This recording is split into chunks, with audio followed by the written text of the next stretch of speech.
when I got to the state hospital, they don't let students have access to psychiatric populations. They don't let researchers have access to psychiatric populations. In all the years and all the decades I've been working in psychiatric facilities, I have never, ever seen any researcher in there. Not in the prison, not in the psych hospitals, not in the private hospitals, nowhere, And ever. you worked in the biggest hospital, I think, in America, if not the world, in the biggest psychiatric Yeah, hospital. there were close to 10,000 patients there when I first got there. And you never saw anybody in there researching? Nope, Wow. never. Wow. Matter of fact, I was the only one that started, because I was looking for answers. And one thing that was odd is, I'd ask everybody what causes schizophrenia. What is it? I'd ask psychiatrists, I ask psych nurses, I'd ask any doctor that I saw. Only a small handful of them said we don't know. Those were the honest ones. The vast majority said it was a chemical imbalance in their brains.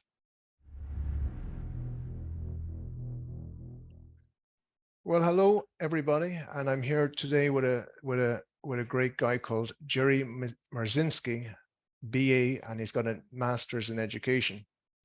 Jerry is a retired licensed psychotherapist with over 35 years of experience working with and studying the thought processes of psychotic and criminally insane patients in some of the most volatile psychiatric institutions in the nation. He has held the positions of Second Lieutenant Arizona Civil Air Patrol and Assistant Scout Master. His formal academic training comprises a BA in psychology from Temple University, a master's degree in counseling from the University of Georgia, and 2 years of study in a PhD psychology program. He is the author of an amazing journey into the psychotic mind, breaking the spell of the ivory tower, which I only finished a few days ago, and is a fantastic book. So Jerry, welcome, and it's great having you here. Can you tell us what you think about psychiatry today? What is your opinion about psychiatry? Oh, holy cow! It's not a good one. I think it's probably one of the biggest scams ever perpetuated on the public. Those medications that they're using don't cure anything, nothing. All they do is suppress psychiatric symptoms. That's it.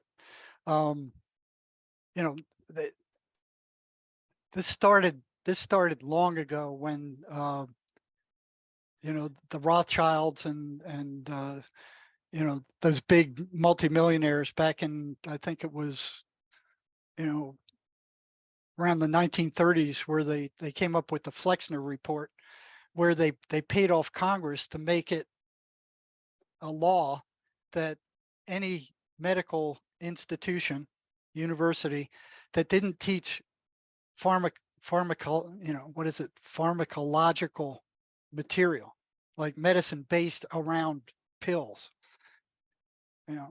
or drugs, would not be allowed to graduate doctors.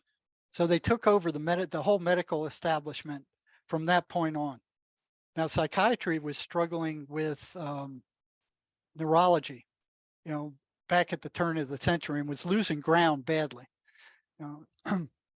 So back in the late 1800s, a dye lab in France accidentally discovered phenothiazines, which is the basic ingredient in antipsychotics. So that the lab workers in that dye lab would start getting gorked out and tired and showing symptoms of being drugged up. One of their pharmacology companies saw this and got the active ingredient out of whatever dye they were using. They wanted to try to use it on psych patients in France, but they weren't allowed, because at that time the psychoanalysts had control of things. So they brought it to the United States to a psychiatric institution here, and they found that they could completely drug up an entire population of mentally ill people, and they didn't cause any problems. They were gorked out. They were, just walking around in Lulu land. That was wonderful for them. They kept all these people under control. They could reduce staff. They didn't need, there weren't as many battles, because prior to that they had to wrestle these people into straitjackets, and that was always a battle, and both the staff and patients would get hurt. Here they could just drug them up, and they'd walk around in a dazed state, not causing any trouble. So that was wonderful. The psychiatrist just jumped on it. So for the first 10 years after that stuff came out, they had absolutely no idea why it worked. They just knew it did work.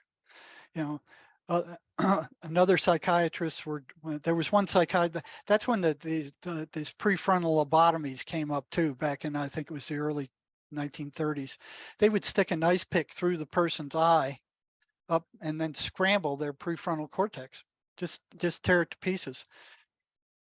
That stopped violent patients from acting out.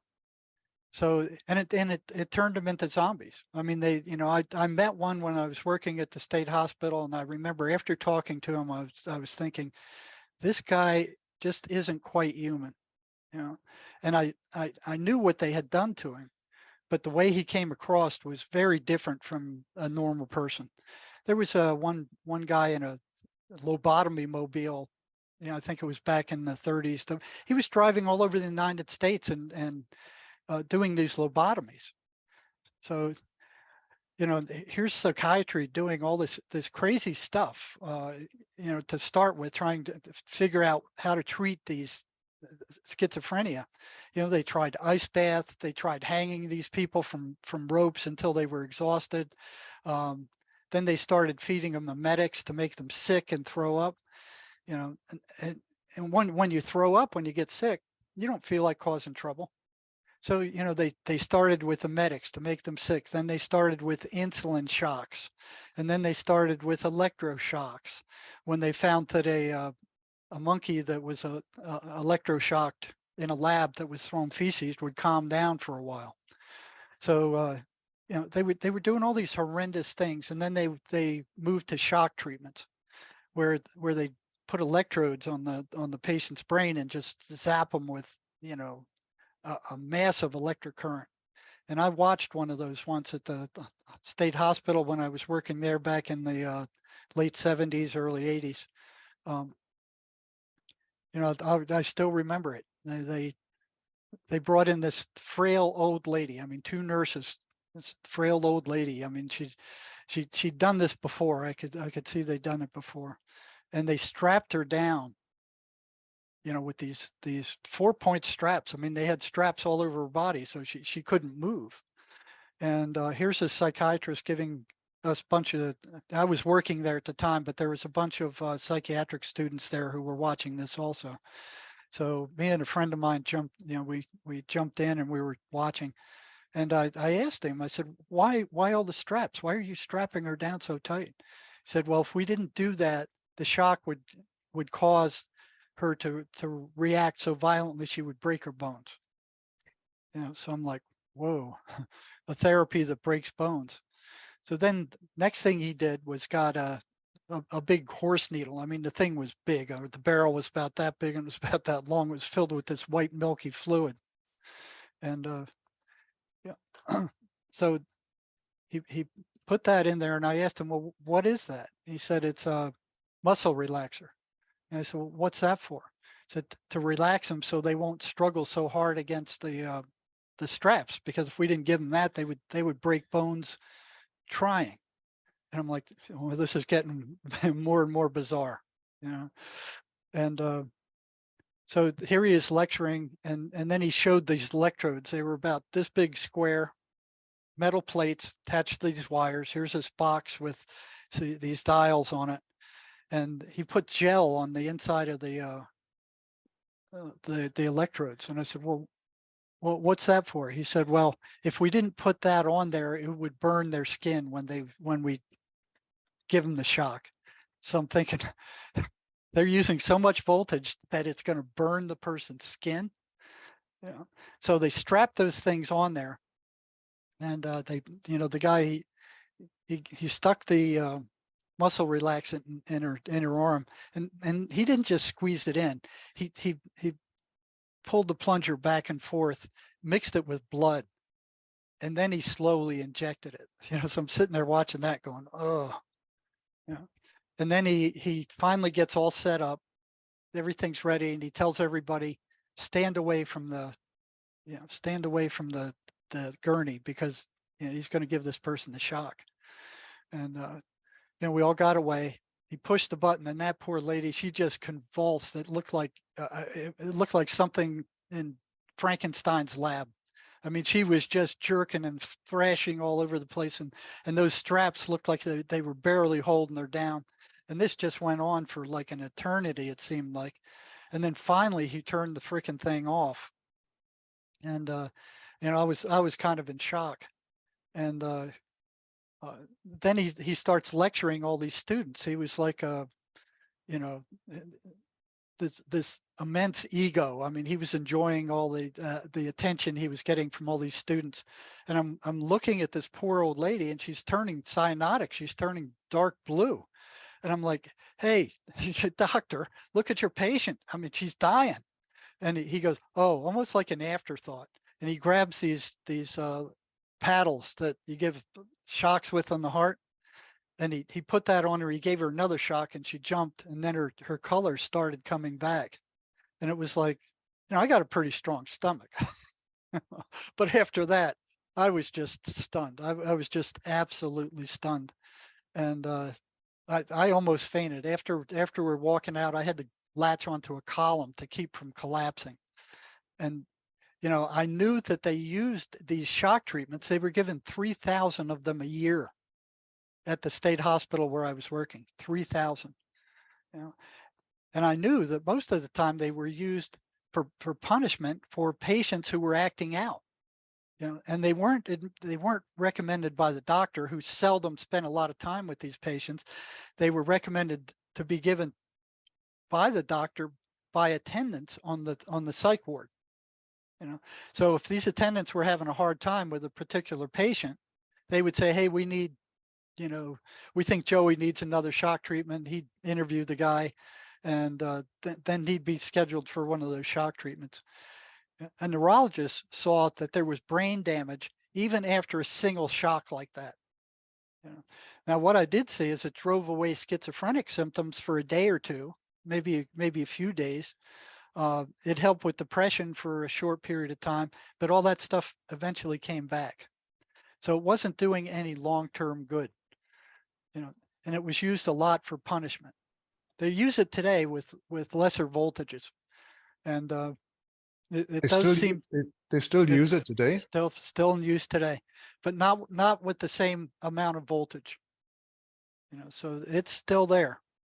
Wow. So here's my introduction to psychiatry.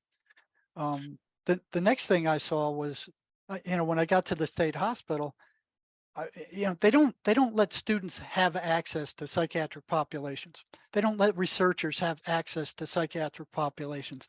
In all the years and all the decades I've been working in psychiatric facilities, I have never, ever seen any researcher in there. Not in the prison, not in the psych hospitals, not in the private hospitals, nowhere. And you worked in the biggest hospital, I think, in America, if not the world, in the biggest psychiatric hospital. Yeah, there were close to 10,000 patients there when I first got there. And you never saw anybody in there researching? Nope. Whoa. Never. Well, matter of fact, I was the only one that started, because I was looking for answers. And one thing that was odd is, I'd ask everybody, what causes schizophrenia? What is it? I'd ask psychiatrists, I ask psych nurses, I'd ask any doctor that I saw. Only a small handful of them said, we don't know. Those were the honest ones. The vast majority said it was a chemical imbalance in their brains. You know? And that's what I was taught in graduate school also, you know, the chemical imbalance in the brain. One thing I saw, though, that I found odd was that if there's a chemical imbalance of the brain, before you treat it, it would seem that you would need to have a baseline. What chemicals are out of balance and by how much? You know, and you know, the brain has what, 23 or something like that neurotransmitters. You know, which ones are out of whack by how much? So I was watching what psychiatrists do time after time after time. And I worked with a number of different psychiatrists. I never saw a single one of them give any lab work at all to determine, you know, what was out of balance in the patient's brain or by how much, ever. So I found that curious. I mean, how do they know what to do if they don't have a baseline from which to take off on? So I asked one of the psychiatrists, I said, what's the deal here? I never see you guys give any kind of lab work or any kind of test or anything to determine what chemicals are out of balance in the brain of these people before you start dishing out drugs. And he said, oh, the drug companies take care of that. You know, we don't worry about it. We just administer the drugs. And I'm thinking, that's like letting the fox in the hen house, letting the drug companies determine a chemical imbalance. What are you thinking? You know, but that's what they were doing. It's like the DSM-5 that labels almost all human emotions as mental illnesses. Right. That's what they did. They took the whole gamut of human emotion, broke it up, and pathologized all these segments of it. That's their Bible. That's what they taught us in graduate school, and in the PhD program. It was even worse. It was like, this is the Bible. You will memorize great parts of it so you can diagnose people. I found out later that it was completely fabricated. It's all made up. There's not a single test for any of those mental illnesses. There's not a single lab test. There's no EEG, EKG. There is no test to verify even a single one of those diagnoses in the psychiatric Bible. Not one.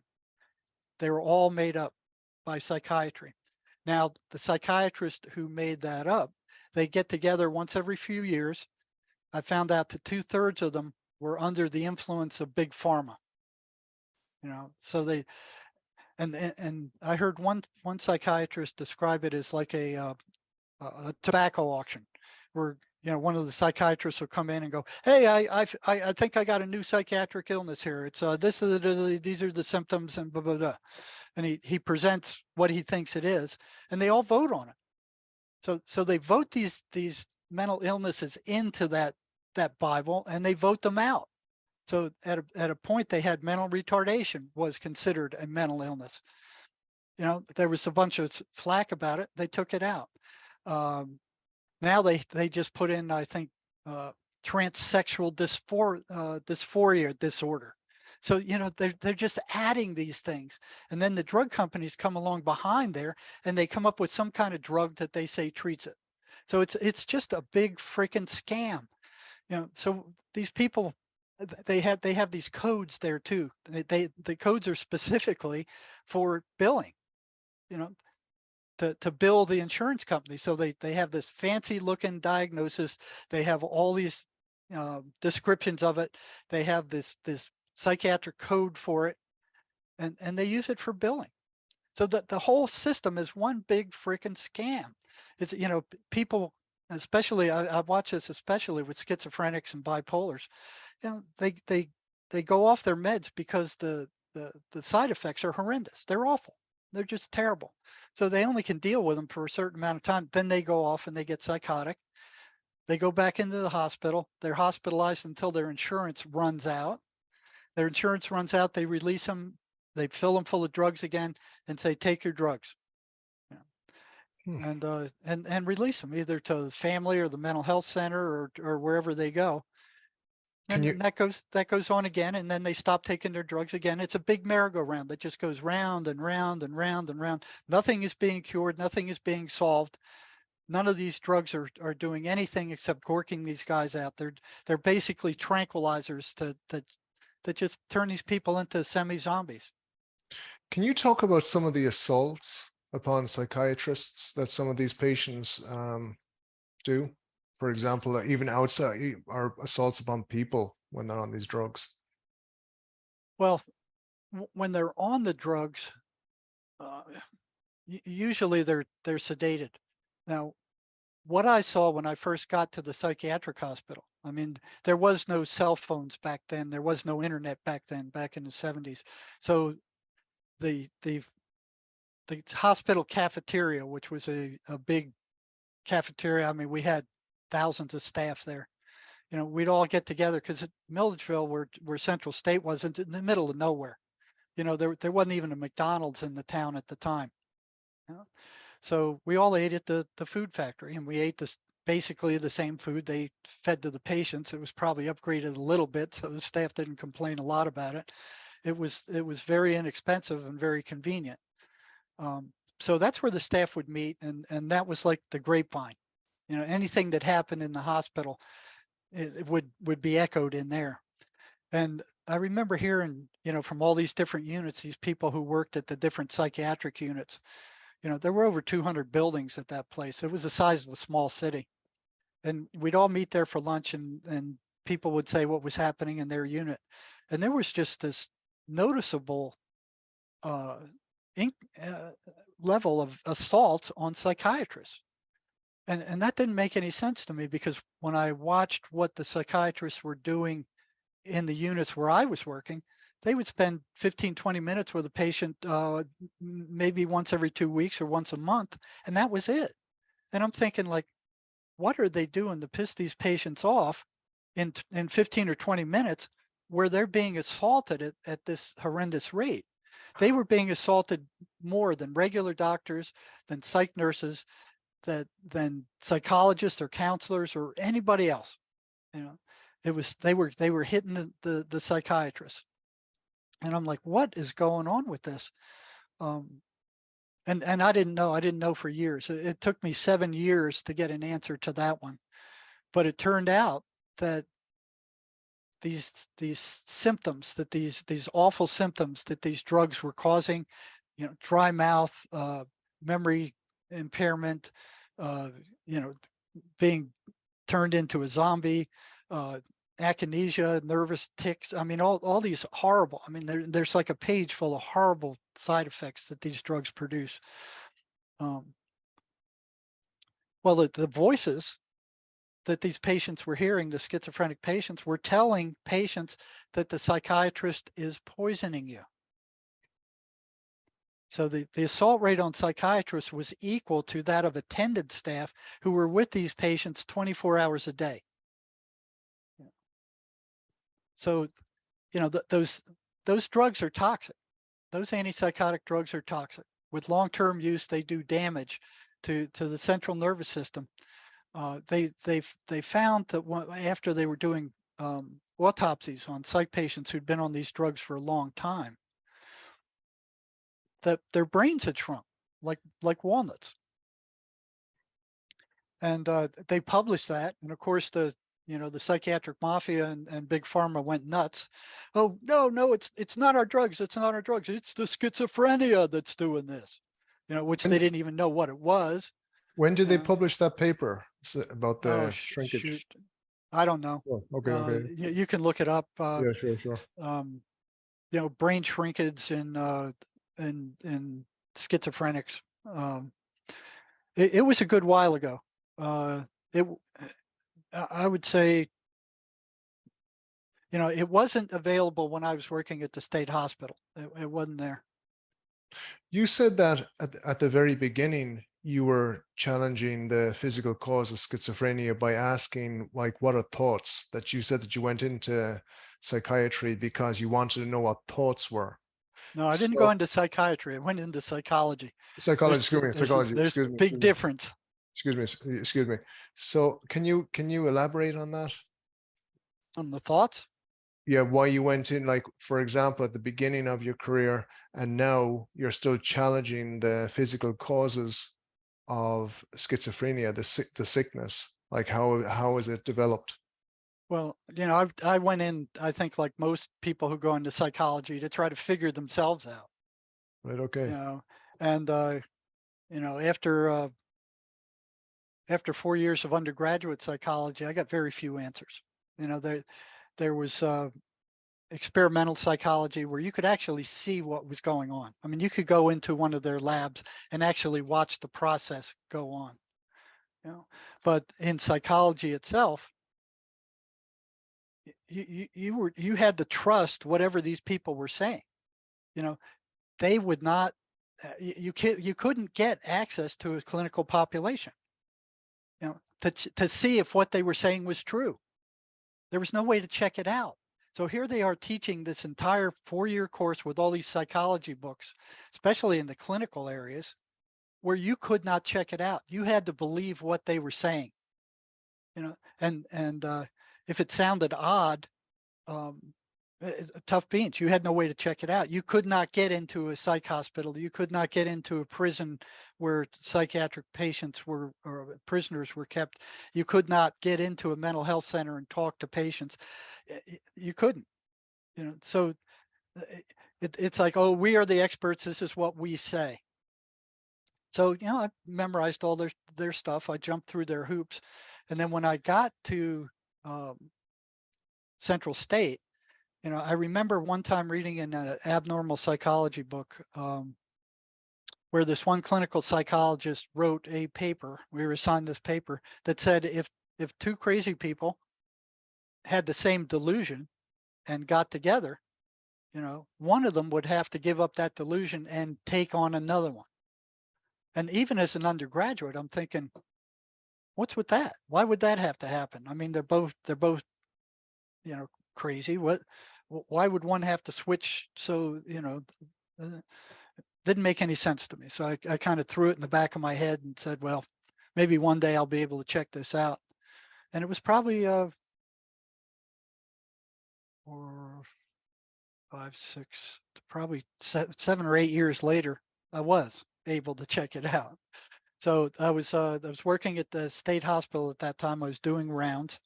Went up to the second floor of the psychiatric unit, and I saw this one patient. Now I've noticed this before with the schizophrenics, because what all they teach in psych classes is that the voices schizophrenics hear are hallucinations.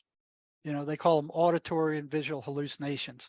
So you think of a hallucination, you think of just random stuff, you know, that doesn't make any sense. It's just all over the place. You know, word salad. It just doesn't make any sense. It makes no logical sense. So I'm watching these patients carrying on conversations with somebody I couldn't see. And it wasn't just one, and they weren't word salad. It wasn't just random words and babbling, or they were carrying on a coherent conversation with something as if they were talking on a telephone and you could only hear one side of the conversation. You know, so I found that odd. I'm like, what is going on there?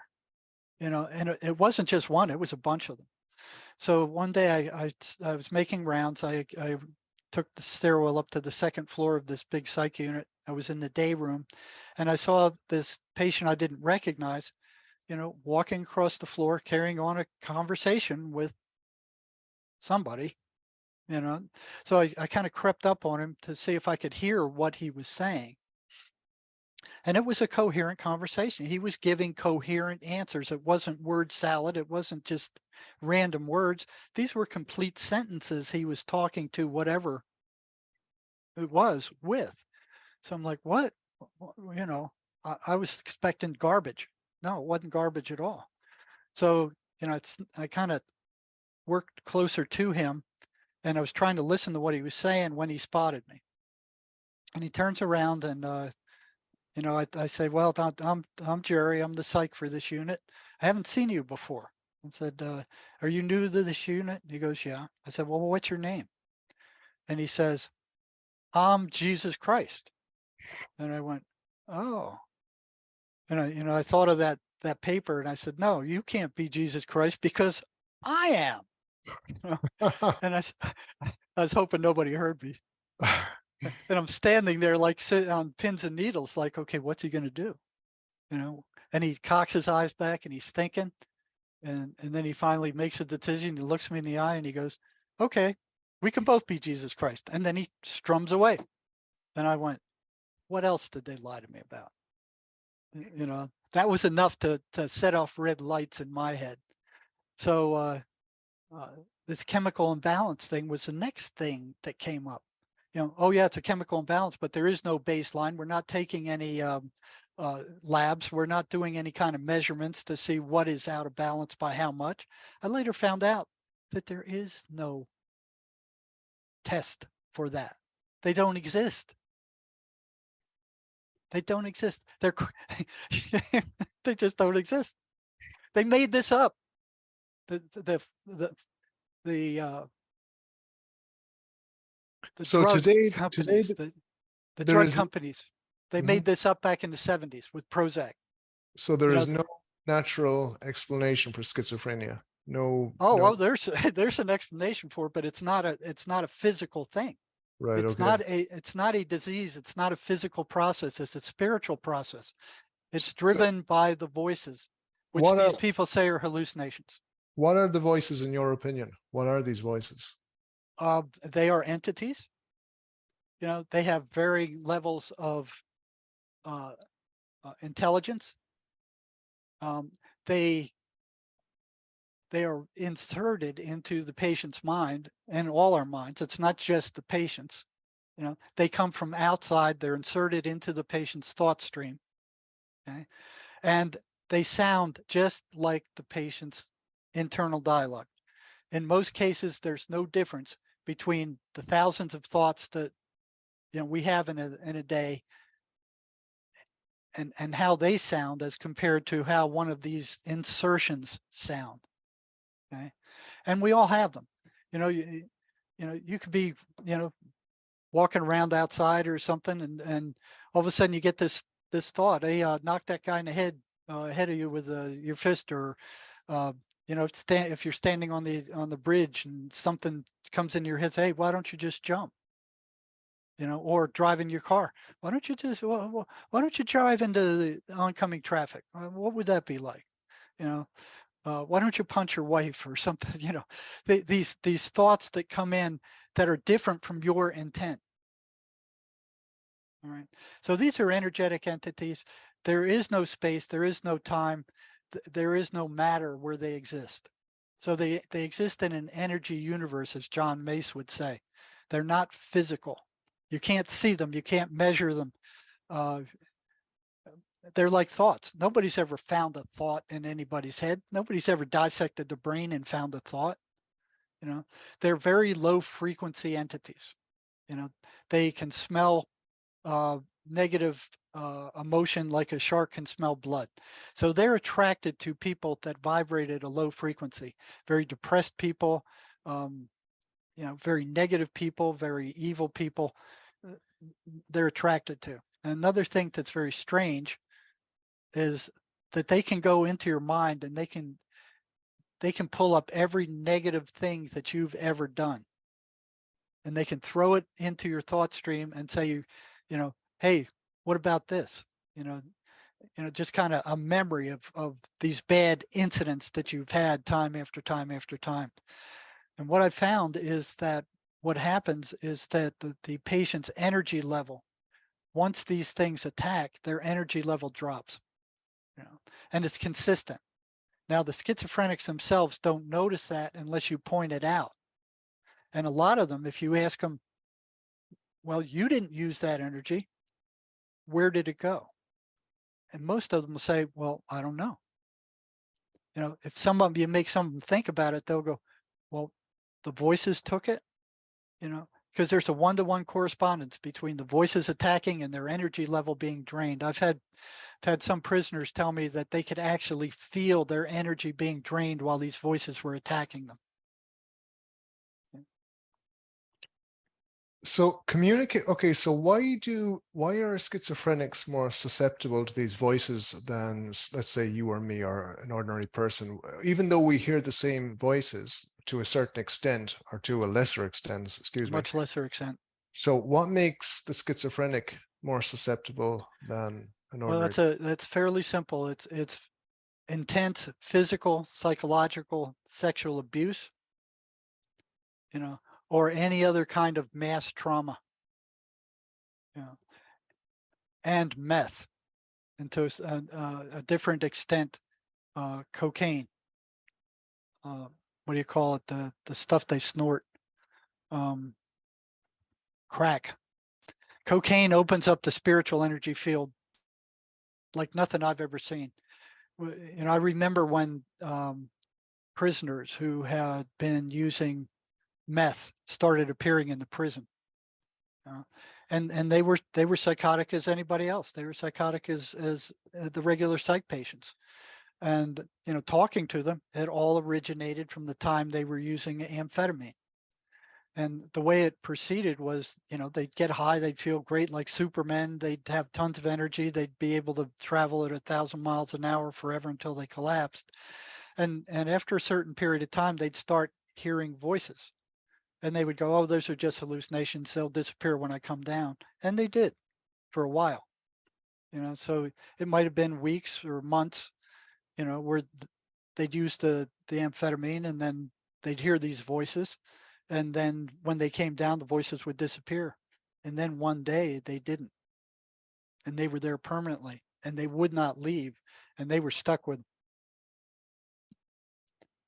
So is there a spiritual cure for this? For example, Emanuel Swedenborg. Who was Emanuel Swedenborg, and what was his ideas about this? Did he have yeah, he was a Christian mystic that lived, I believe, some 700 years ago. And he was very interesting. He's the one that keyed off myself and a clinical psychologist who I was associating with at the time, who worked at a state hospital in Northern California. Okay. Wilson Van Dusen. Wilson Van Dusen. So he wrote, The Presence of Other Worlds.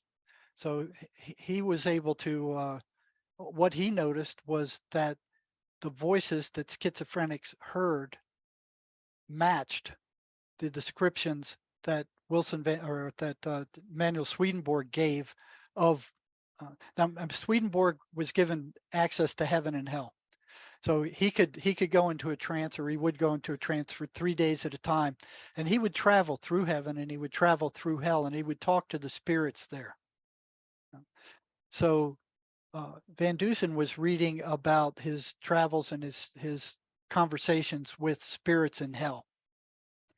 And he was curious about the voices that schizophrenics were hearing also. And he was trying to make friends with those voices to learn as much as he could about them.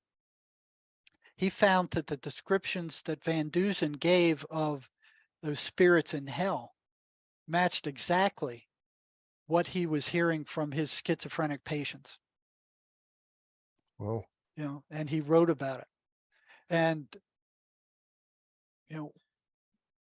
when I met him, I had the same experience. I had the same experiences. So when I had some pretty traumatic experiences working with these things, poking in psychotics heads. See, for years, for decades, I thought they were. First, I thought they were hallucinations, and then when that didn't play out, I was going, well, they must be some broken aspect of their subconscious or something like that. But more and more evidence was showing up that these things were independent entities, and I didn't want to believe it. So I was in denial for decades, and well past the point where there was plenty of evidence that these things were not hallucinations. They were not anything subconscious, but I wasn't quite sure what they were. So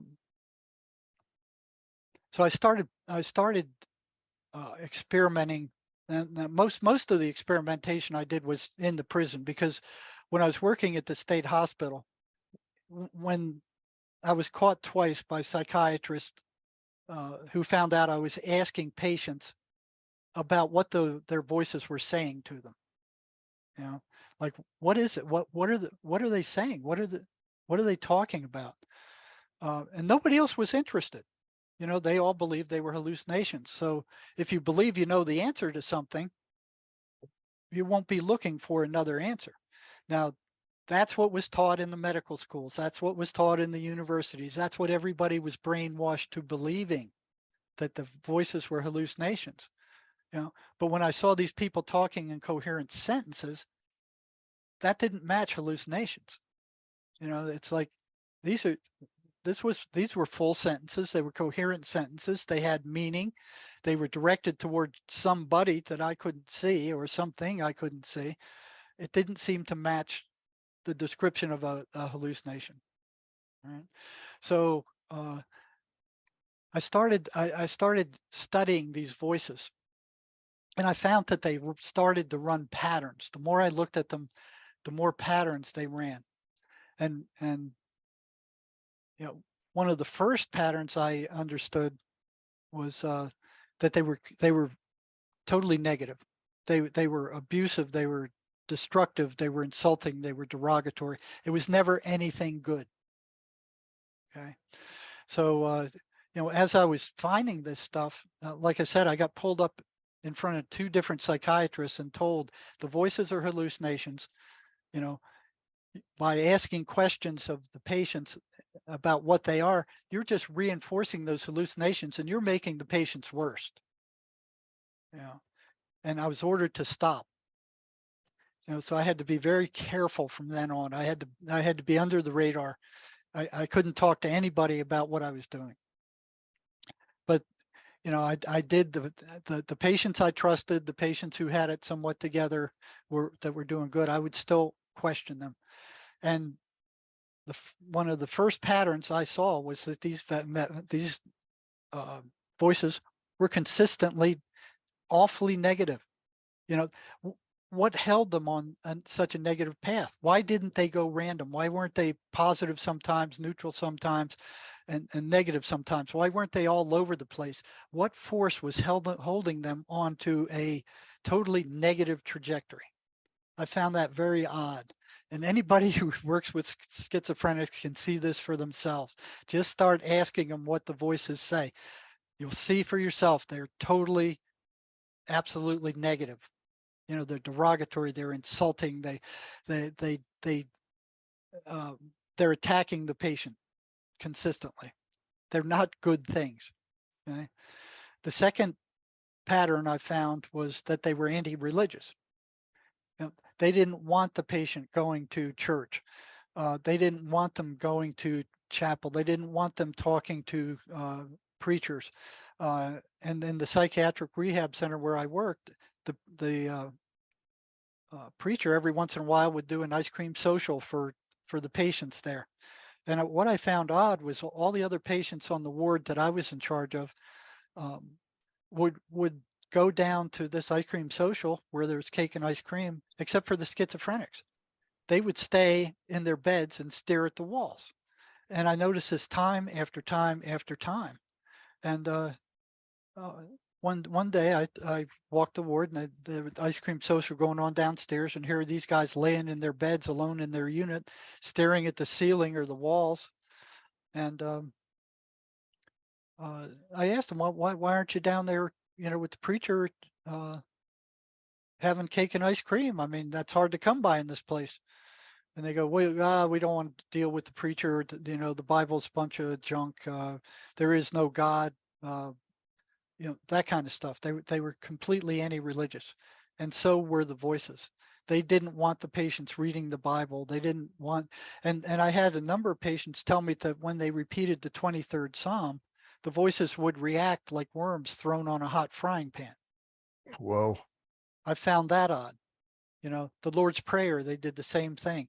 They didn't like them reading the Bible. They didn't like them going to church. They didn't like them doing anything that was spiritual. And so I started questioning the patients who did go to church. And I found out they broke into 3 different classes depending on how strong the voices were. So the voices are of various strengths. Some of them are extremely strong and have a lot of control. Others don't have so much. I mean, there were like 3 different classes. I found out if the voices were weak, when the patient showed up at church, the voices would usually disappear. They just be gone. If they were of moderate strength, they would get louder when they were in the church. And when the preacher started speaking, they would get louder to try to block out what the preacher was saying. You know, it made it hard for the patient to concentrate on what was going on, what was being said.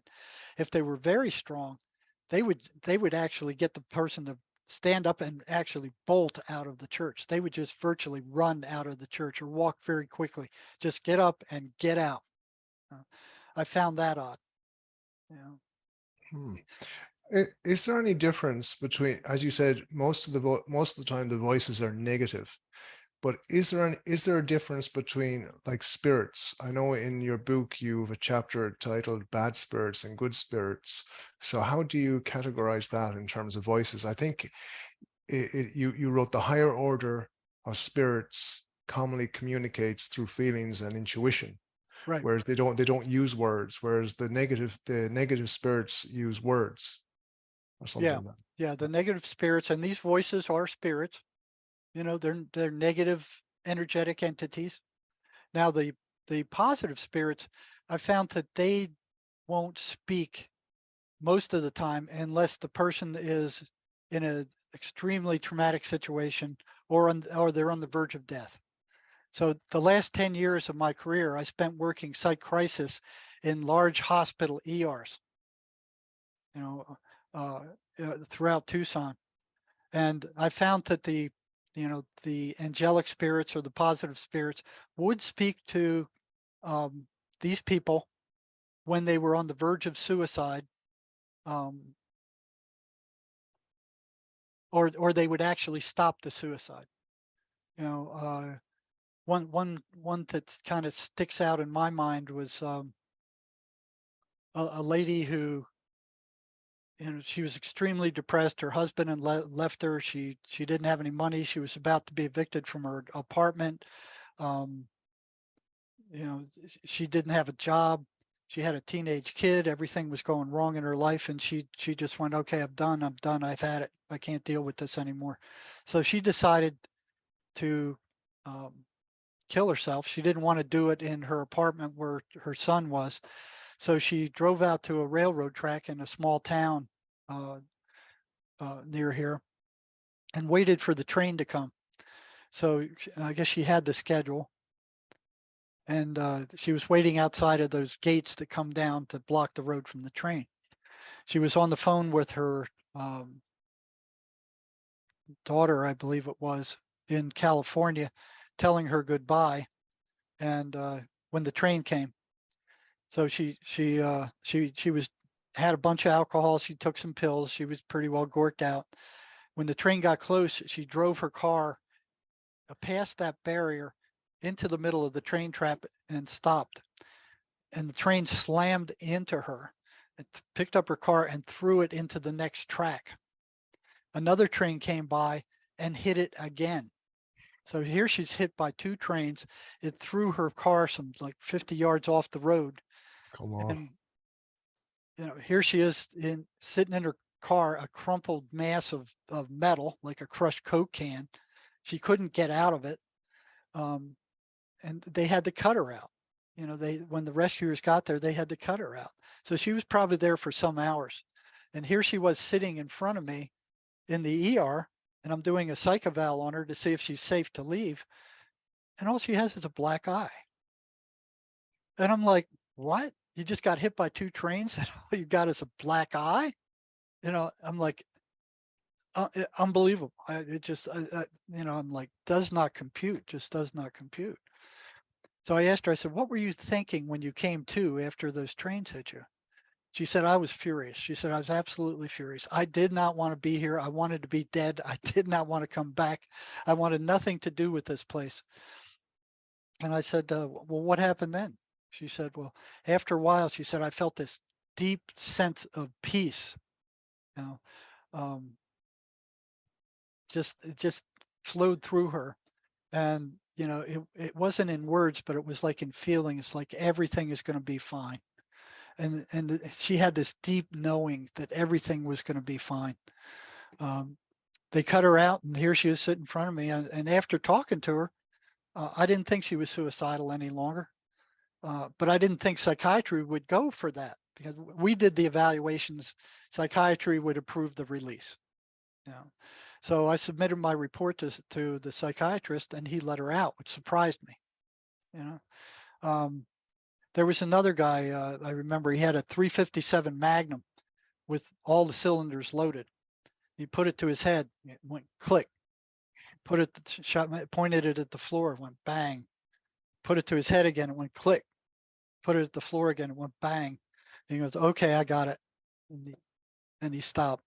Another guy went out way in the middle of nowhere to hang himself. I mean, just middle of nowhere. He had to, something under his foot, a stump or something. And he strung himself up to a tree limb, kicked the stump out from under him, and was hanging when a hunter came out of the woods, just out of nowhere, and came and cut him down. Another guy, he turned on the gas in his apartment.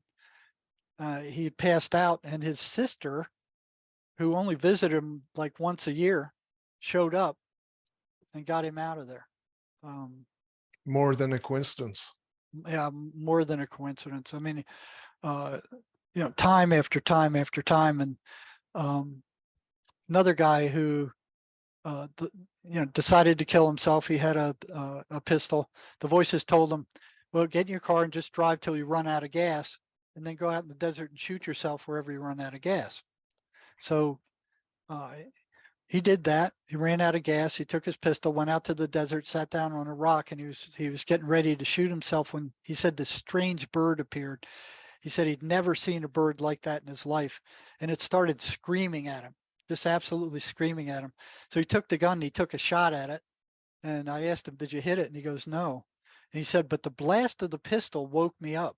He said, I felt like I was under a hypnotic spell, and that the blast of the pistol woke me up. And I looked at the gun and I said, what were you going to do?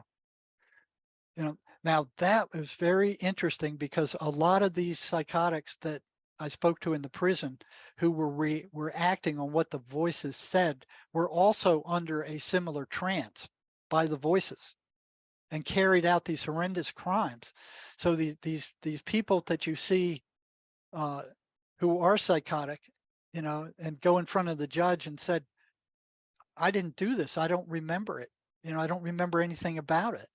The voices told me to do it. And the judge goes, yeah, voices my butt, and locks them up anyway. It's like they put these people into a trance to get them to do these kind of things. It's very strange. So they were like, the further I went, there was like 23 of these patterns that the voices run. Okay. Now these are things, not like, it's not like what psychiatry does. Well, they started out blaming schizophrenia on mothers. Oh, it's something the mother did, it's their fault. So when that fell through, then they started blaming it on, what was the next thing they blamed it on? Genetics. So they moved it out of the province where people, the regular man, regular guy, could see for themselves whether there was any truth to what they were saying, into genetics. Now when you get into genetics, you need a lab, you need trained people, you need, all this higher education and stuff to prove or disprove, what the accusation is. So they went for years and years going, oh, it's a genetic defect. It's a genetic, there's a genetic predisposition. They blamed it on genetics. They didn't have a cause. They didn't know what caused it. So they kept making up all this garbage and feeding it to the populace. So they have an excuse. So they look like experts. So oh yeah, we know the cause of it. We just, we're not able to cure it for some reason, but we know the cause. Bull, they don't know the cause. They never knew the cause. So they blamed it on genetics. So some geneticists eventually caught up with them and said, no, there's no evidence that there's a schizophrenia germ. No evidence. So they knocked that one out. So now they have no cause again. And to have a major disorder, the World Health Organization says it's among the top 10 illnesses on the planet. There's a massive number of people who suffer planet-wide from this stuff. So they knock off the genetic stuff. So then they come in with the chemical imbalance crap. And then when that was knocked off, they have nothing again. But they're still advertising, oh, it is believed that the chemical imbalance, to sell their they're toxic drugs, which don't cure anything. So, looking for something, I mean, these drugs didn't, all they did was sedated these people, you know, they didn't cure anything. Matter of fact, they were destroying their nervous systems, and the people, they wouldn't stay on them. They just wouldn't stay on them. So, These people, they're victims of a spiritual infection, and now they have to be subjected to these horrendous drugs from the pharmaceutical companies. Can you tell me about the dangers of invoking the voices? For example, somebody who has a Ouija board, for oh example. no, don't mess with those things. They're very dangerous. They're very dangerous. I've seen a number of patients who um, uh, started with Ouija boards. You're evoking a diabolic realm. You never know what you're going to get through those things. Don't mess with them. Just don't play with them. They're very dangerous. Uh, Can you talk about the energy drain again after an attack? Like when the schizophrenic goes through an attack, can you tell me about the energy drain that they feel afterwards? yeah. So here's another piece of evidence that you could see for yourself if you're around the schizophrenic or you work with them. Now, for I would say probably 20 years, I believed that energy drain. I mean, the schizophrenics would report after the voices attacked them, their energy levels would drop to nothing. And I thought for maybe 20 years that was due to the horrendously negative thoughts that the voices were putting in these people's brains. If you're sitting there and 24 hours a day, all your waking hours, these voices are saying, you're no good, you're ugly, you're rotten, nobody likes you, they're faking like they like you, you're worthless, you're useless, why don't you just kill yourself? I mean, that kind of stuff over and over, just endlessly. Um, you could see where it would be kind of draining. And that's what I thought was happening. But there was a one-to-one correspondence between these voices attacking patients and their energy level being just depleted to nothing. I mean, you could see it. It's very clear. Talk to them, ask them, how'd you feel before the voices came? How'd you feel after the voices came? And I actually did a study on that and ran an analysis of variance on it once, and it was significant. There's a significant difference between their energy levels before and their energy levels after the voices attack. Okay? So I went, okay, what's going on here? And I thought it was just the negativity of the voices, but I was working in the prison at the time, and I came in one morning, and I was assigned. I usually got assigned the most. I was an adrenaline junkie, so I didn't much matter to me. I mean, it was like, yeah, okay, more fun and games. But I was assigned to do two different units, and one of them was the jail for the prison. So it was called the Central Detention Unit. It's where all the worst from all of the prison units would go. It was a maximum security unit. These guys were in a cell with a cellmate, locked down 24 hours a day. They were only given like 1 hour out in the sunlight a day.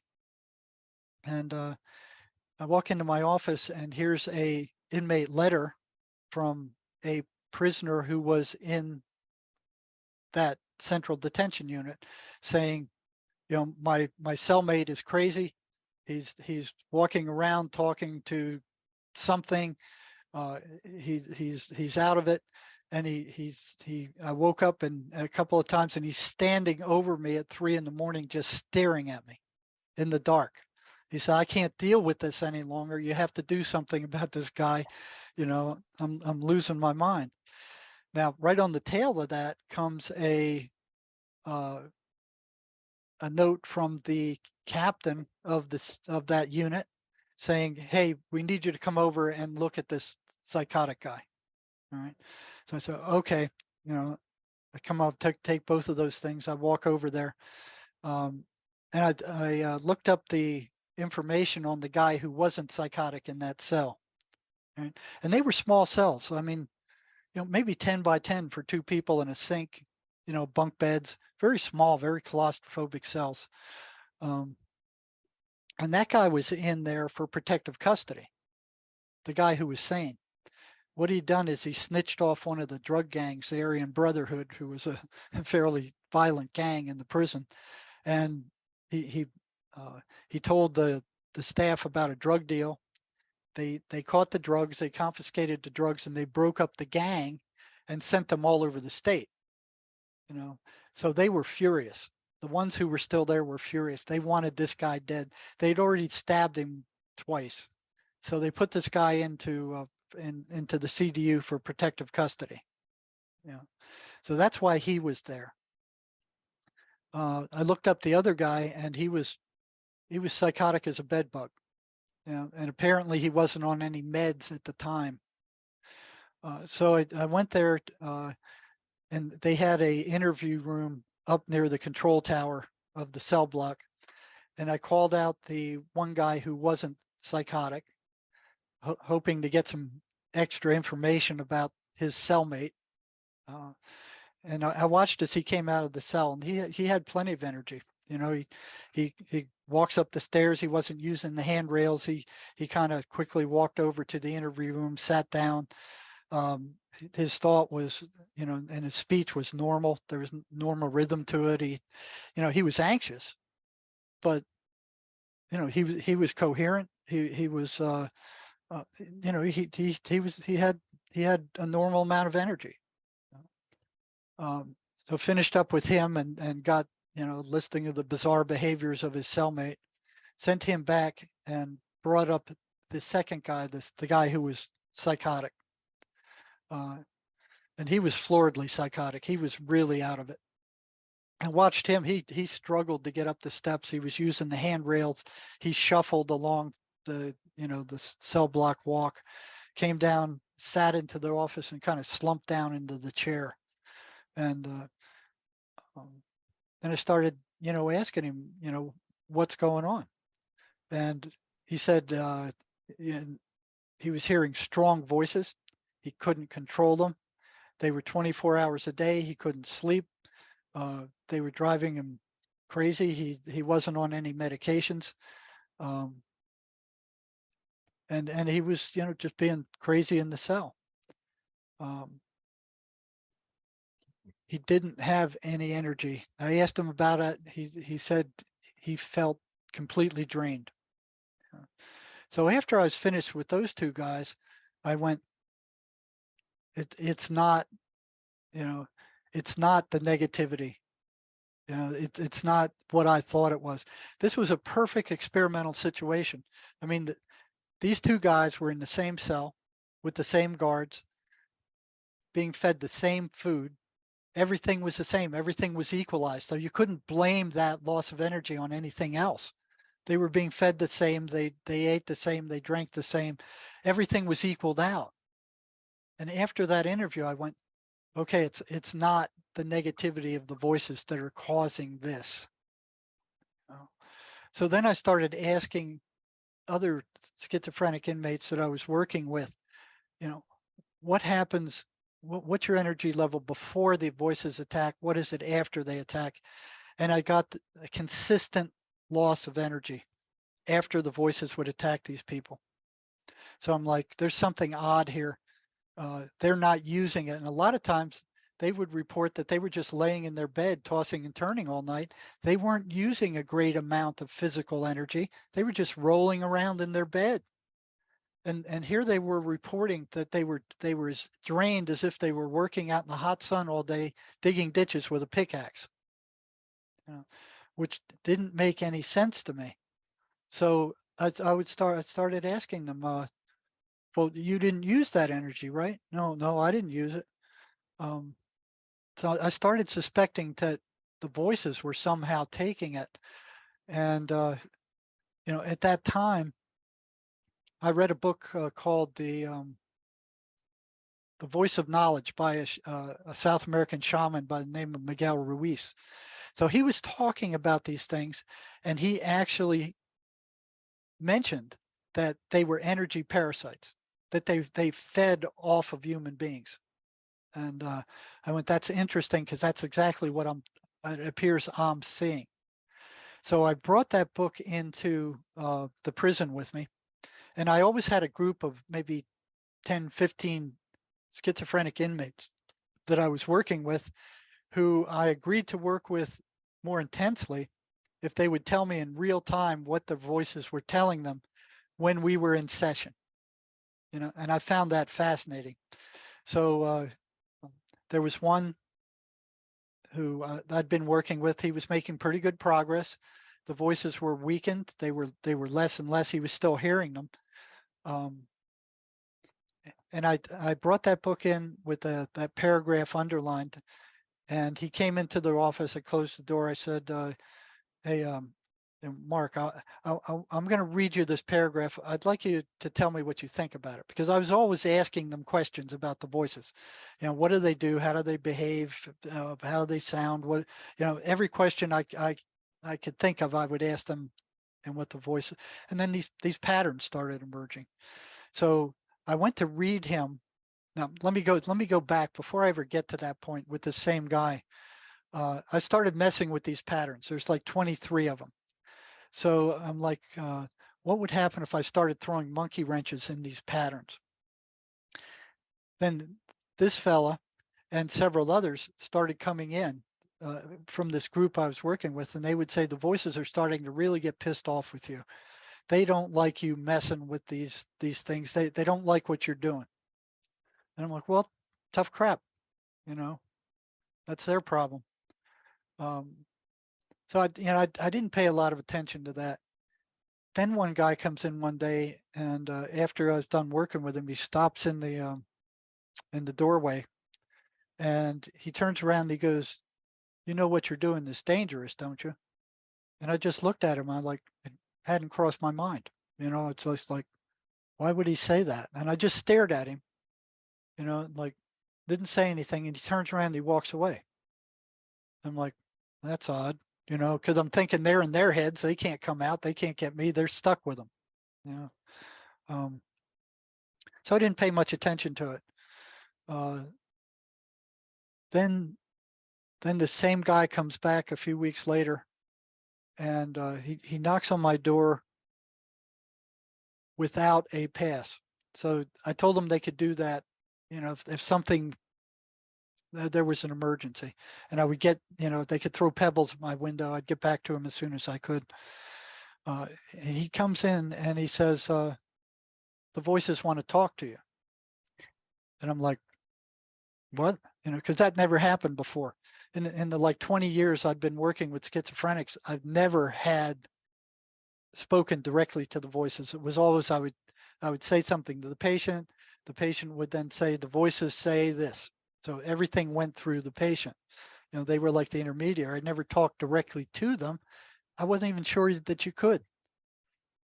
So I said, okay, come on in. He sits down, and we close the door. I said, what do they have to say? And these words came out of his mouth. I'll never forget them. It was, you have no right to interfere with our way of life. And it's like, boom. It was like you're getting sucker punched or something. It was like, bam. You're like, whoa. I was in shock. I was like, and the prisoner he said, I didn't say that. He said, they said that. I didn't say that. And it would be dangerous to be playing games like that with somebody who worked in the prison psychologist. I mean, I had some degree of power over them, and it wouldn't be a good thing for them to mess with me that way. And he kept insisting, I didn't say that. That came from them. And I said, well, tell them this. And he said, they can hear it. They can hear it through my ears. They can hear it. And, then I said something about vision or something. And they said, they can see that too. They can see it through my eyes, and I'm like, whoa. So it was like, I was blown away. I closed the door, and I canceled all my appointments for that day. And I'm like, what am I getting into here? you know, what is this? And there was nobody I could talk to about it. The only people who understood it were the schizophrenics themselves. I could talk to them about these things, but I couldn't talk to any of the other staff. I couldn't talk to my wife because it scared her half to death. I couldn't talk to anybody, because they go, well, you're a flaming lunatic. So I just kept it all to myself. But it was strange to get agreement from all these people who were schizophrenics who understood this stuff. So that didn't stop me. That wasn't enough to stop me. After I kind of recovered from that, then I got the book, what I was telling you about earlier from Miguel Ruiz, the shaman. And here was this section in it that was talking about these things being energetic entities. So I brought that in with me, and I called the guy in who told me the voices were dangerous, or might be dangerous. What I was doing was dangerous. So, he would tell me what his voices were saying. He was pretty reliable as far as that. And I started reading him that. I closed the door. I started reading him these sections about the voices being energetic parasites. And then I look up and I look at him, and he's in this daze. I mean, his eyes are like glazed over. He's in a daze. He's just sitting there stiff. And then behind my head, I hear this electrical crackling, like crack, crack. It sounded just like an arc welder. Crack, crack, crack. And it moves toward the right-hand wall. And I look at him and I look at that, and I'm like, I'm thinking he's going to attack me. So I push my chair against the wall. So if he does attack me, he's not going to knock me over. I can at least kick back at him. And then I'm splitting my attention between looking at him and searching for something I could see with this crackling noise. And it's just crackling up the wall at a 45-degree angle, crack, crack, crack, crack, crack, crack, crack, crackle. And I'm, back and forth, looking at him, looking at this thing. I don't see anything. I don't smell anything. I don't feel anything, but I'm hearing this, and it's lasting. I mean, it didn't quit. It just kept going. And I turned to him and I said, "Do you hear that?" And he just sat there. He didn't say anything. He's just staring at me with this glazed over stare. And I'm like, this is weird. This is really getting weird. And the crackling passes over up by the ceiling over his head, and then starts coming down the wall to my left. And here's this Rubbermaid trash can right next to my leg. And it jumps in that trash can, and it's crackling in the trash can. Come So on. I take a look at him to make sure he's not doing anything. And then I look down in that trash can and I see nothing. There's nothing there except this crackling. And then it stops. It just goes dead. Was And it like electric or something? Something like that's what it sounded like. It sounded like an arc welder, Mm. and then it's just, it goes dead. It stops. And I'm like in shock, and I turn around and I look at him, and he slowly gets up and he goes, "I gotta leave." And he shuffles out of my office. And I'm like, yeah, get out of here. Go. Let go. Stay away from me. And he leaves, and I get up and I start inspecting the walls to see if there's any burn marks on them, because it sounded like electricity. I couldn't see anything. So I go out in the hall and I look at the other offices in the hall, but there's nobody in the doctor's office. There's nobody in the nurse's office. Nobody's there. Nobody's in that part of the building at all. I walk up and down the hall. There's nothing could account for that noise. And I'm in shock. I mean, I'm totally in shock. I didn't see anybody for the rest of the day. I just sat there staring out the window going, what the blazes just happened? What am I getting myself into here? How did you cope with it? How long did it take you to readjust yourself to? Well, I'll tell you, it took a while. It took me close to 3 months before I could call that guy back into my office, before I got the courage to call him back into my office. I didn't want to see him. I didn't want anything to do with him. I wanted to stay as far away from him as possible. After about 3 months, I called him back in. My curiosity got the best of me. He comes in, he sits down, he looks good. I was expecting after that he would be a wreck, because I stopped working with him also. I was like, I didn't want to see him at all, So he was doing pretty good at the time I last saw him, and he shows up and he looks good. I was expecting him to be a total wreck because I hadn't seen him in 3 months. He was out there on his own, fighting the voices on his own. I'd give him some tactics that he could use against them to kind of keep them down. Um, and I told him, hey, you look pretty good. I mean, I was expecting you to be a wreck. And he goes, no, I've been using what you taught me, and I've been able to keep them somewhat under control. And after some small talk, I asked him, I said, did you hear that crackling the last time you were in my office? And he goes, yeah, I did, but I was surprised that you did, meaning me, and I'm like, what was that? And he said, that was them. And I said, the voices? And he said, yeah, it was the voices. And I said, what were they doing? He said, they were trying to scare you off. And I said, they did a damn good job of it. And I said, you looked like a zombie when you were shuffling out of my office when you left. I said, what were you thinking? What thoughts were going through your head at that time? I said, what were the voices telling you? He said, they were telling me to go get a shank and stick it in your gut.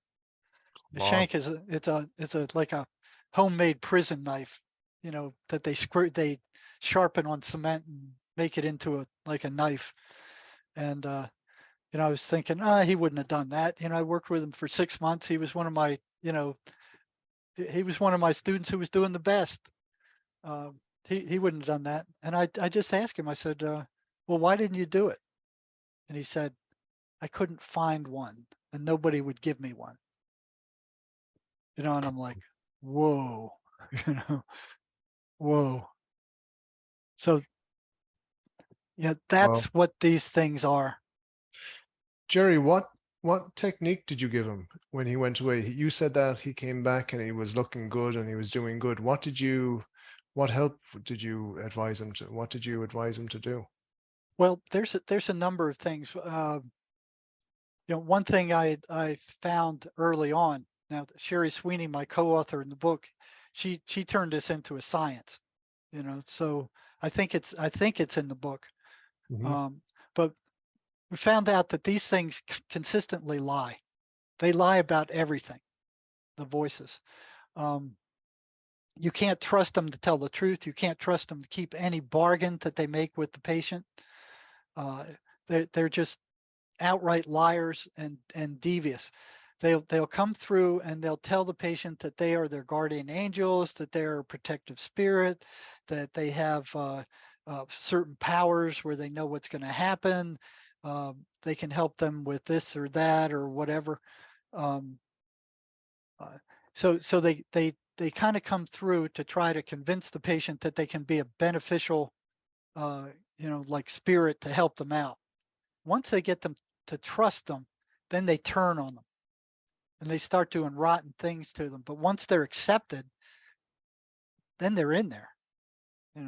So one of the things that you have to teach schizophrenics is that you can't trust anything that these things say.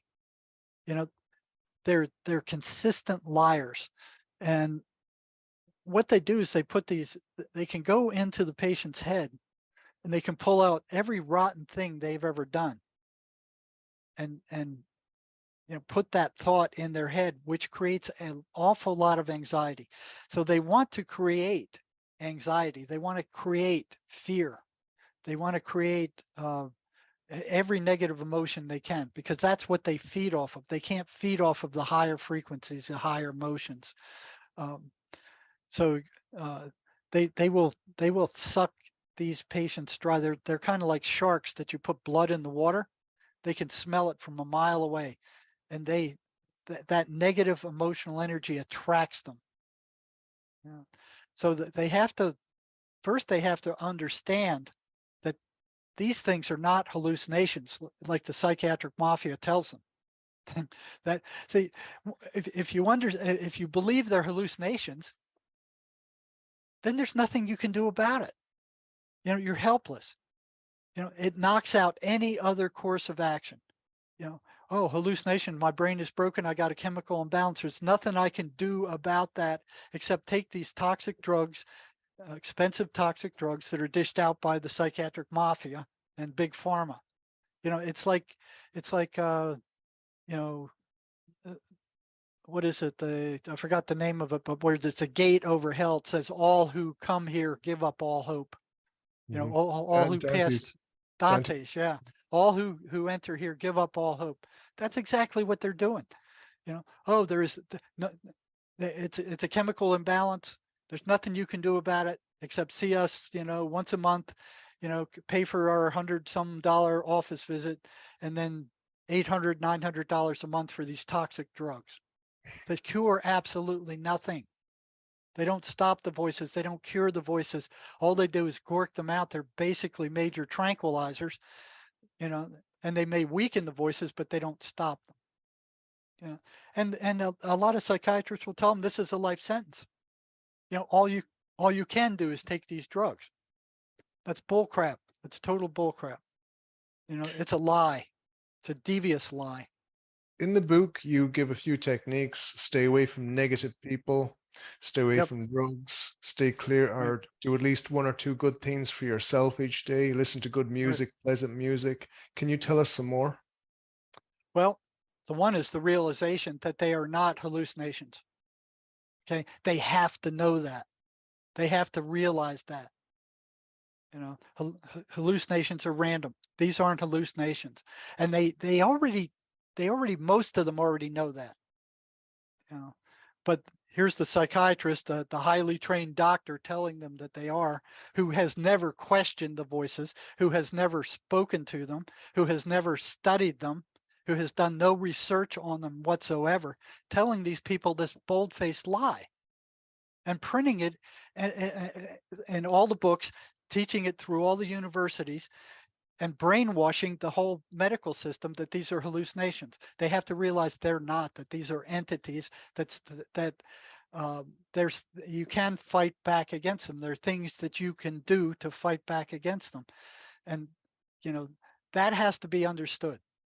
If you believe they're hallucinations, there's nothing you can do about them. The second thing is, once you realize that they are not you, they don't come from you, they don't belong in your thought stream. Their intention is different from your intention.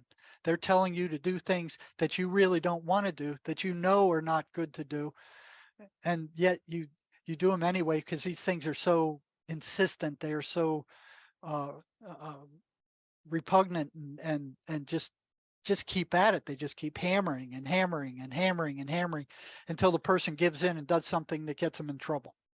So these mass shooters that you see, a lot of them are psychotic, where the voices are telling them, yeah, just that's the thing to do. Just these people are evil. They got demons in them. You need to kill them. Stuff like that. Jeffrey Dahmer was one of them who would tell the judge, "Oh, it's the voices that did this. I didn't do this. The voices did it." And the judge goes, "Yeah, my butt." So they have to realize that these voices don't come from them. They are not their thoughts. They don't belong in their thought stream. So that's another thing they have to understand, is that we're taught from the time we're kids that all thought that appears in your mind belongs to you. That's not the truth. You get thoughts from all these other sources. You get thoughts from other beings, other etheric beings. Um, you get thoughts from angelic beings. You get thoughts from demonic beings. You're like a radio station. You're like a radio tuner. You know, if you went back, 300 years and to say Swedenborg, you brought a radio with you that could pick up the radio stations. You turn it on, and here's this human voice in there. They're thinking, well, how does a guy fit inside a box that small? You know, and it's talking. It's speaking English, and you turn the dial, and it changes to different things. It changes to different messages, different stations. So you decide, hey, well, let's cut it open and see what this guy looks like. You cut it open, there's no man in there. Same thing with your brain. If you cut it open, you won't find a thought in there. Nobody's ever found a thought in a human brain. You know, nobody's ever extracted one. Yeah. So thoughts are energetic. The brain is like a tuner. It tunes to the frequency that you're tuned to, which has a lot to do with your upbringing and your experiences and the trauma you had. So people who have been badly traumatized in war, in physical, emotional, sexual abuse, they're tuned to a very low frequency for the most part. The world is awful, these kind of things. So they have to realize that those thoughts don't belong to them. That voice in their head doesn't belong to them. It's not who they are. It doesn't come from them. And that it's a consummate liar. You can't believe anything that it says. You can't trust any deal that it makes. I've had 3 patients that the voices told, if you gouge out your eye, we'll shut up and we'll leave you alone. We won't ever come back. 2 of them did it. Okay. And soon as they gouged out their eye, the voices reappeared. They went, you stupid fool. You listened to us. What a jerk you are. Now look what you did. You deformed yourself. Now you're a freak. You'll be a freak for the rest of your life. And they would laugh at him. That's the kind of entities you're dealing with the voices. So in a sense, the only real remedy to this is to realize that we're, in your book, you say we are spirit beings. So in a sense that if we realize we're spirit beings and we're dealing with a spiritual battle, I guess. I know you've got a diagram in the book and you show the light spectrum. And what we see is a very small percentage of what is actually going on in the world around us. So in a sense, the only way is to realize that we are spirit beings and we're dealing with spiritual dimensions that we can't control or understand or can't see. Yeah. Now they can be pulled out too. They can be talked into the light, but you need to have spiritual help a lot of the cases to do that. They are what they're told. There's levels of them. Okay, so they have a supervisor. Many of them are assigned to destroy the schizophrenic. They're told that if you don't destroy this guy, we're going to send you to the pit. They're told they don't have any light in them, that if they don't succeed in destroying the person, that they will cease to exist. And they don't know any better. Some of them have never lived in a physical body. Some of them are earthbound entities. So there's a whole variety of different entities that can infest humans. Some of them are just dead human spirits that have taken up in there, like an aunt or a sister or somebody they know. I had one guy who, and I've carried on conversations with him a number of times. Most of them aren't. They're not very pleasant beings. But a lot of these are just earthbound entities that died and then didn't know what to do. It's like in that book, Carl Wickland's book, Yes. 30 years, what is it, 30 Years Among the Dead? I 30 actually read years that. among the dead. Yeah. Yeah.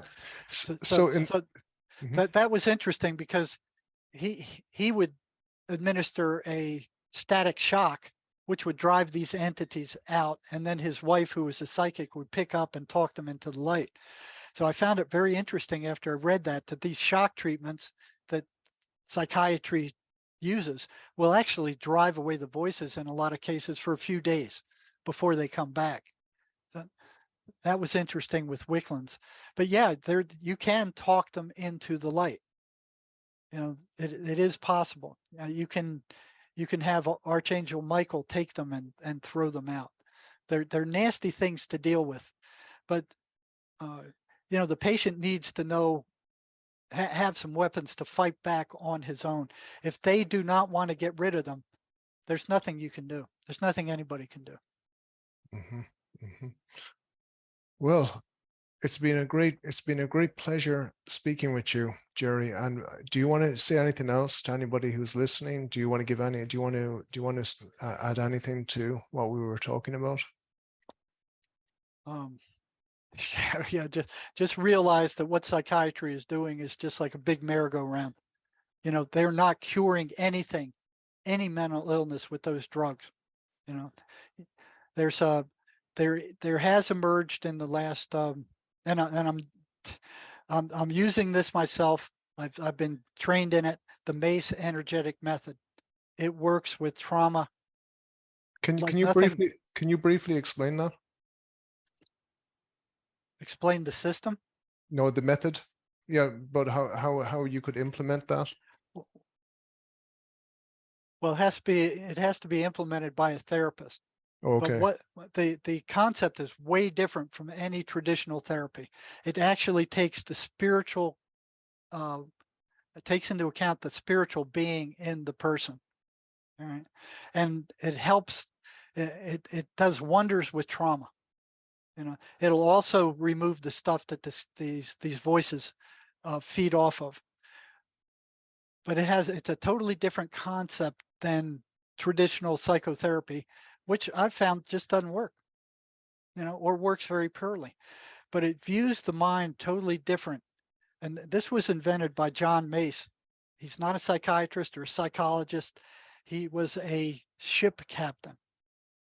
He was a merchant marine, and he was a genius, and he read everything in philosophy and psychology. And I guess on those long voyages, he would just read and read and read. He figured out that the mind isn't what we call the mind. He said the mind only takes pictures of where the attention is focused. That's all it does. Wherever you focus your attention, the mind will, it's basically a stimulus response mechanism. You focus your attention somewhere, it'll take a picture of that. But he also found that you can get rid of these pictures by energetically, because he found energy flows from negative to positive. Okay. So once he found that you can drain the energy out of these traumatic images, you know, there's a way to do it. And once that image is concentrated on and disappears, that trauma is no longer effective. You can still remember it, but it has no emotional charge. And this can be done very quickly, and it's permanent. It kind of reminds me of NLP when you make a picture black and white. I know there's a technique in NLP, something that kind of reminds me of that. Well, it's got some similarities, but I've never seen anything like it. You know, I've been using it probably for maybe 2 years now. Well, and okay. it provides permanent results. Thank you.